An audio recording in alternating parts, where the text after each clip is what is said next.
খুলনা চুই ঝালের মাংস খাওয়ার জন্য ঢাকা থেকে চলে আসছি জাবেদ ভাই এবং কামরুল ভাইয়ের হোটেলে। ইউটিউবে ভিডিও দেখে চলে আসছিলাম যে খুলনা চুই ঝালের মাংস খাবো। তো আসার পরে চুই ঝালের যে রহস্য সেটা আমাদের সামনে আজকে আপনাদের মাঝে তুলে ধরছি। এই যে বলে যে চুই ঝালের মাংস, চুই ঝালের মাংস, আসলে চুই ঝালটা মূলত কি? চুই ঝালটা হচ্ছে এই গাছের টুকরা বা গাছ যাই বলেন না কেন, এইটার নামই হচ্ছে চুই ঝাল। এইটা যখন টুকরা টুকরা করে পরিষ্কার পরিচ্ছন্ন করে মাংসের ভিতর দিয়ে দেয় তখনই ওইটাকে চুই ঝালের মাংস বলা হয়। আমি ওই যে আপনার রূপসা রেল স্টেশনে জাবেদ ভাইয়ের হোটেলে গেলাম, ওখানে ওই চুই ঝালের মাংস খেলাম। তা খাওয়ার পরে ওনাদের কাছে জিজ্ঞাসা করলাম, তা বললো যে ভাই বিভিন্ন বড় বড় দোকানে যা দেখবেন গাছের ডাল বিক্রি করে এবং চুই ঝাল হিসেবে পরিচিত। তা আজকে হঠাৎ করে আমি এই বাজারের নামটা কি ভাইয়া? গল্লামারি বাজার, খুলনা গল্লামারি বাজারে চলে আসলাম। তা আসার পরে দেখতেছি যে চুই ঝালের আড়ত বললে ভুল হবে না। দেখেন কত রকমের এবং কত ধরনের এই চুই ঝাল। তো এইটাই মূলত এই চুই ঝাল।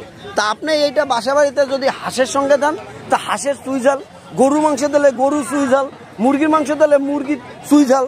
তার মানে মোট কথা হচ্ছে এই চুই ঝালের কারণেই নাম হয়েছে চুই ঝাল। তো প্রিয় দেশবাসী, প্রিয় শুভাকাঙ্ক্ষী, আমি জসিমউদ্দিন জীবন, আর আমার এই চ্যানেলের নাম বাস্তবতা এবং জীবন। আপনারা জানেন ঢাকার শহর হইতে শুরু করে বাংলাদেশের আনাচে কানাচে আমি ঘুরি এবং নিত্য নতুন ভিডিওগুলো আপনাদের সামনে আমি উপস্থিত করি। হ্যাঁ, জানা অজানা অনেক কিছু আপনাদের মাঝে আমি জানাই। যদি ভালো লাগে আমার চ্যানেলটাকে একটা ফলো দিয়ে রাখতে পারেন।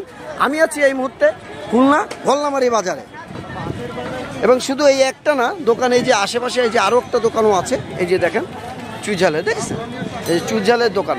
এবং সবচেয়ে একটা মজার ব্যাপার, এটার দাম একেবারে কম না।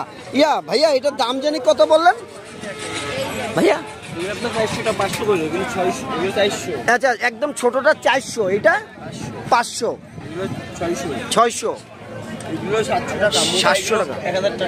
ও তার মানে মোটাগুলো যেগুলা, এই যে মোটাগুলা, এগুলো 1000 টাকা কেজি, 800 টাকা রাখা যাবে। হ্যাঁ, তা 800 টাকা কেজি। বুঝছি পাইকারি রেটে। আপনারা ইচ্ছা করলে এখান থেকে নিয়ে যেতে পারেন। ঢাকায় যারা বড় বড় রেস্টুরেন্ট আছে, বড় বড় হোটেল আছে, তারা এই খুলনায় এসে এই গল্লামারি বাজার থেকে এই চুই ঝালগুলো কিনে নেবেন। আর রেস্টুরেন্ট যখন মাংস পাকাবেন তার ভিতর দিয়ে দেবেন, নাম দিয়ে দেবেন চুই ঝালের গরুর মাংস। তাহলে কাজ হয়ে গেল, মার্কেট পাওয়া যাবেন ইনশাল্লাহ। আসসালামু আলাইকুম।